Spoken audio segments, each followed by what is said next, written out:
Tired of choosing your printer every time you print? In this video, I'll show you how to set a default printer in Windows 11 and what to do if the Set as Default button is missing. Hi everyone, welcome to the CNATT channel. Let's get started.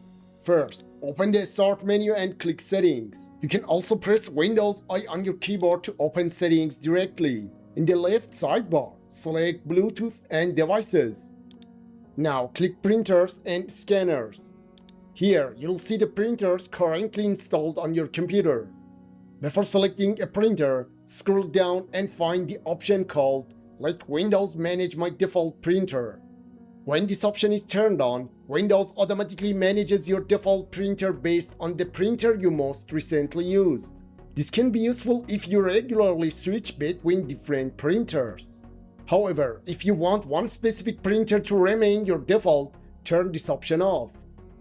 Now scroll back and select the printer you want to use as your default. On the printer's settings page, click Set as Default. Once the change is applied, you should see Default next to the printer status. This confirms that the printer is now set as your default. From now on, when you open the printer window in most applications, this printer should be selected automatically. You can still manually choose a different printer whenever you need to print to another device.